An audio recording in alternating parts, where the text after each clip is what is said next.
नरपतगंज के जमीन से उठाने वाले सीनियर आज हमारे साथ बैठे हुए हैं। चूड़ामुड़ी, क्या बोले आप? चूड़ामुड़ी से जानना चाह रहे हैं कि इस विधानसभा में क्या है आप लोगों का मूड। आज ही इसका उद्घाटन है। ये नरपतगंज स्टेशन से चलकर अमृतसर के लिए जाएगी और हम लोग इस उद्घाटन से बहुत ही खुश हैं और धन्यवाद देते हैं यहाँ के सांसद को और प्रधानमंत्री जी को, रेल मंत्री जी को कि 15 तारीख को फिर हम लोगों को एक वंदे भारत ट्रेन जोगबनी से पटना के लिए जाएगी। उसमें भी हम लोगों को बहुत खुशी है। 15 को फिर हमारे पूर्णिया में हवाई अड्डा का उद्घाटन है। फिर जो है कई सड़कों का 6 लेन का जाल बिछा दिए हैं, जो अभी 15 को ही उद्घाटन है। मोकामा से लेकर के मुंगेर तक का 6 लेन। और क्या बताएंगे। कहना ये था कि अभी मैं अंदर गया था और वहाँ पे ट्रेन पे 2 मजदूर खड़े थे। मैंने उनसे पूछा कहाँ जा रहे हो, तो उनका कहना था मंडी जा रहे हैं इस ट्रेन से, अमृतसर से मंडी में काम करेंगे, काम करके आएंगे। ट्रेन बहुत अच्छी है, खुशी की बात है, सुविधा होनी चाहिए और कनेक्टिविटी भारत का एक दूसरे इलाके से होनी चाहिए। लेकिन वस्तु स्थिति ये है कि वो जो 2 आदमी मंडी जा रहे हैं कमाने के लिए, तो वो रोजगार तो यहाँ भी हो सकता था। 10 साल हो गए आपके सरकार के यहाँ पे जिसकी बात आप कर रहे हैं, और वर्तमान में जो आपने कहा अभी, उससे ये लगता है कि पार्टी हावी है उम्मीदवार से। उम्मीदवार मायने नहीं रखता है, पार्टी मायने रखता है। ठीक है, सच्चाई तो सच्चाई यही है। तो फिर क्या जनता ठगी नहीं जाएगी अगर उम्मीदवार काम नहीं करेगा? तो नहीं, उम्मीदवार अगर काम नहीं करे वो तो ठगा जाएगा, वो तो आम जनता उसका रिजल्ट देगा। लेकिन बिहार की राजनीति में परिस्थिति ये बना हुआ है कि कभी कभी विपक्ष भी इतना हावी हो जाता है कि ये लोग गोलबंद हो जाते हैं। इसलिए थोड़ा देर के लिए तो वहाँ जनता खुद अपने आप ठगा जाता है। लेकिन नरपतगंज पिछड़ा है, अभी औद्योगिक क्षेत्र के विकास में भी बहुत पिछड़ा हुआ अररिया जिला, और खास करके नरपतगंज तो ये देहाती इलाका है। तो जहाँ था वहाँ से बहुत आगे बढ़े हैं।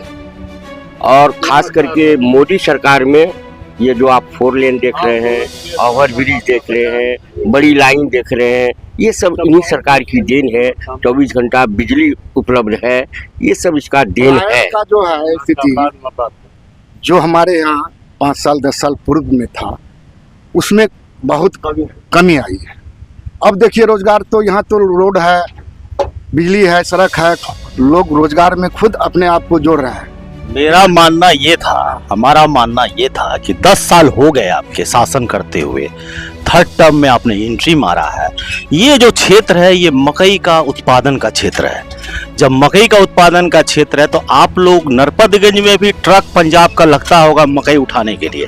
वहाँ लेस का चिप्स बनता है, वो चिप्स देखिए सामने वो टंगा हुआ है। तो फैक्ट्री तो बहुत कम लागत पे बनाई जा सकती, सरकार के लिए कोई बड़ी चीज नहीं थी। अगर मंशा ठीक होती तो यहाँ एक मक्के से उत्पादन के लिए यूनिट लग सकता था, छोटी छोटी। कहाँ लगा? फरबिसगंज में यूनिट बन रहा है, उसमें कहाँ लगा? देखिए, जब तक कनेक्टिविटी नहीं होगी, लोगों को आने जाने की सुविधा नहीं होगी, और जब तक यहाँ जो ये उधेड़पुन हो रहा था, सारे फैक्ट्री वाले ताला लगा लगा के भाग रहे थे, वो इस टाइप से यहाँ के लोगों को दहशत बन गया। बाहरी लोगों को यहाँ कोई आदमी निवेश नहीं करना चाहता। सबसे पहली बात, हम लोग जिस इलाके में हैं, यहाँ एक गांव से नरपतगंज आने में, हम लोग का घर यहाँ से 5 किलोमीटर है, नरपतगंज आने में आधा घंटा 1 घंटा लगता था। आज ये नौबत है। शुभ नाम? मेरा नाम हुआ कलानंद बिराजी। बिराजी साहब, आपके सवाल पे, आपके उत्तर पे मैं एक प्रश्न चिन्ह भी लगा सकता हूँ कि जो सड़कें बनती है वो कार्यकाल में ही खराब हो नहीं, उसका कारण है ना, उसका कारण है यहाँ जितने भी हम प्रतिनिधि लोग हैं। मैं भी 2001 से क्षेत्र नंबर 1 का जिला पार्षद का सदस्य रह चुका हूँ। आज मैं भी वर्तमान में पंचायत समिति का सदस्य हूँ। हमने जो 2003 में सड़क बनाई वो सड़क आज भी है, जो पुला बनाया वो आज भी है। और विगत 15 सालों में जो 6 महीना बनता है वो 3 महीना में टूटता है। सारे लोगों का जब तक हमारा मनोबल ऊंचा नहीं होगा, हम लोग सारे लोग थोड़ा भी ईमानदारी के रास्ते पर नहीं चलेंगे, कभी भी विकास नहीं होगा। आप बोले उद्योग धंधा के, जब तक कनेक्टिविटी नहीं होगी फैक्ट्री कैसे लगेगा? आज यहाँ 4 लाइन बन रहा है, गाड़ी एक दूसरे से दूसरे जगह से तीसरे जगह दिल्ली हरियाणा पंजाब लोग जाएंगे। 4 लाइन 6 लाइन बन रहा है, बॉर्डर लाइन बन रहा है, यातायात की सुविधा होगी।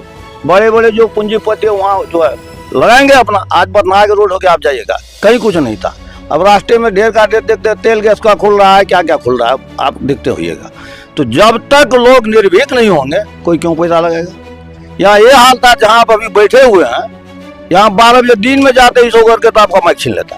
आज कम से कम लोग स्वतंत्र होकर घूम रहे हैं।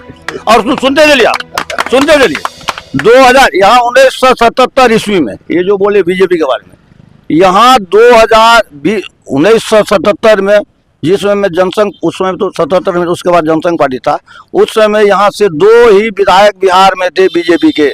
एक यहाँ का था जो हम लोग का कलीग ही था, और उसके बाद आज तक ये क्षेत्र जो है ये बिल्कुल भाजपाइयों से भरी हुई मतदाता का सीट है। लेकिन जब कभी कभी उम्मीदवार का चयन गलत होगा तो आदमी को आपका चेहरा नहीं चाहिए। आदमी को विकास के साथ साथ एक दूसरे की समस्या को आपको सुनना भी पड़ेगा। जब आप सुनेंगे तभी आप किसी समस्या के बारे में सोचेंगे, उसका विकास होगा। क्या वर्तमान विधायक ये पटना के विधायक हैं कि दिल्ली का विधायक है, ये खुद जानेंगे। आप यदि गांव में जाइएगा तो मेरा ख्याल है ये सारे लोग बीजेपी के फाउंडर हैं। अभी जितने लोग बैठे हैं हमारे यहाँ जो उदय जी हैं, आज से नहीं, जब अयोध्या का आंदोलन था इस समय भी वो लोग अयोध्या गए थे। लेकिन मेरा दावा है अभी उसको बुला करके इन सारे लोगों को जो यहाँ का रीढ़ है, सुने ना, ये सारे लोग जो है, ये जिस समय वो नहीं थे उस समय में भी ये लोग बीजेपी में थे सारे लोग। मेरा अभी भी दावा है इसमें यदि 5 आदमी 6 आदमी का नाम करके पुकार ले तो हम समझेंगे निश्चित रूप से विधायक जो है घूमता है। लोग नाम भी नहीं पता, नाम ही पता नहीं है। जिसके यहाँ मरने के समय में संस्कार में जाते हैं उसी के यहाँ घर बच्चा पिता, और उसी से पूछता है किसका घर है। याददाश्त लगता है जिसको है ही नहीं। अगर पार्टी उनको फिर से दोबारा देती है टिकट, यहाँ जितने लोग हैं ये सारे लोग निश्चित रूप से वोट किसी को उम्मीदवार देगा तो वोट दिलाने का प्रयास करेगा। लेकिन रिजल्ट क्या होगा वो खुद भी जानते हैं और आप भी हम लोगों के बात से समझ पाते हैं। चलिए, आप फाउंडर हैं और भारतीय जनता पार्टी की इस नरपतगंज क्षेत्र से दुख तो होगा, जैसी बात अभी सुनने को मिल रही है कि आपके पार्टी में इस तरह से विधायक का विरोध है, तो पार्टी को भी तो सोचना चाहिए ऊपर लेवल पे। देखिए, हम लोग इस पार्टी में जनसंघ के ज़माने से ही हैं और भाजपा में रहे, और राजनीति निरंतर हम लोगों का जो कार्यक्रम होता रहा हम लोग करते रहे, चाहे पटना दिल्ली चाहे अयोध्या जी का जो भी हो, उसमें भी हम गए थे। जिस टाइम में ईटा टूटा था उस टाइम में हम 8 कार्यकर्ता के साथ गए थे। लेकिन अभी वो अटल आडवाणी जोशी जी वाला जो आप कहेंगे नहीं, शंकर जी, अटल आडवाणी जोशी जी वाला जो समय है वो बिल्कुल समय नहीं है, परिवर्तन हो गया है। यहाँ चापलूसों का हो गया, जो जितना चापलूसी करेगा उसी को टिकट देगा। आपको मैं बता देना चाहता हूँ कि मैं लगातार टिकट के लिए संघर्ष करते रह गया, टिकट नहीं मिली, पिछले दफे भी मैं था, लेकिन क्या करेगा, कब तक बाल बच्चे और लोगों को धोखा देंगे। अपने कार्यकर्ता थे, सारे लोग गए, एक तरफ से सब कहा कि नहीं उदय जी को दीजिए, लेकिन नहीं दिया। विवश होकर के हम अभी हैं, ये स्थिति है भाजपा। क्या शुभ नाम? मेरा नाम उदय चंद्र यादव, एक्स प्रमुख है। हम अभी कि यादव बहुल क्षेत्र है। जी जी जी, और हम 5 बार इस पंचायत समिति सदस्य चुने गए हैं। इसके पहले हमारी पत्नी भी थी। हम लोग जितने भी यहाँ वरिष्ठ लोग हैं सारे वरिष्ठ लोग हैं, और इन लोगों से पूछा जाए कि यहाँ जो पहले जो जमाने का थी बात वो बिल्कुल नहीं है। और कार्यकर्ता को मान देखिए, कार्यकर्ता तन मन धन से खटने वाला पार्टी है। हालिया दिल का बयां क्या करे, जब हमने पेड़ लगाए और फल की बारी आई हमें ही हटा दिया गया। ये पुराने कार्यकर्ता है और परिवर्तन के लिए जागरूक हैं, पर इनकी आवाज ऊपर तक कहां तक पहुंचती है देखना है। नरपतगंज से क्या कहेंगे वर्तमान राजनीतिक स्थिति पे? मैं पूर्व से आपको बताना चाहता हूं कि ये नरपतगंज विधानसभा क्षेत्र, यहाँ कहते हैं कि यादव बाहुल क्षेत्र है। मैं यादव नहीं हूँ, और बाहुल क्षेत्र यादव कहा जाता है। और यादव कोई भी पार्टी हो यादव को ही टिकट मिलता है। लेकिन भारतीय जनता पार्टी एक ऐसी पार्टी है जो कार्यकर्ताओं की पार्टी है। और ये जो आप सामने अभी आप पूर्व प्रमुख से बात किए, ये नरपतगंज विधानसभा के भारतीय जनता पार्टी के रीढ़ नहीं फाउंडेशन करता है। इन्होंने जो योगदान किया, यादव में उस समय में कोई नहीं था, सभी अलग अलग थे। और पाला यादव उदय चंद्र यादव था जिसने झंडा लहराया था और सबों से टक्कर लिया था। और ऐसे महान लोगों के साथ मैंने भी गया कई बार। मैं विधानसभा गया, लोकसभा गया, हर जगह गया, बड़े बड़े नेताओं से मिला। पहले कुछ और था, लेकिन अभी का जो वर्तमान परिस्थिति जो है, स्थिति जो है, ऐसी स्थिति है कि आज ऊपर के लोगों ही टिकट देते हैं, नीचे के कार्यकर्ताओं से पूछा नहीं जाता है।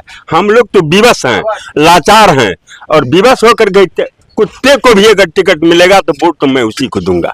ये मेरा अपना सिद्धांत है, हम सबों का। अपने सिद्धांत को बदल नहीं सकता हूँ। लेकिन खेत की बात है कि उन सबों को सोचना जो बिकते हैं, बिकाऊ माल हैं। ऊपर के नेताओं को मैं कहता हूँ कि जरा सरजमीन के भी कार्यकर्ताओं से पूछ करके, यहाँ सरजमीन पर हम कार्यकर्ता बलिदान देते हैं, हम लड़ते हैं, हम संघर्ष करते हैं, हम वोट दिलाते हैं।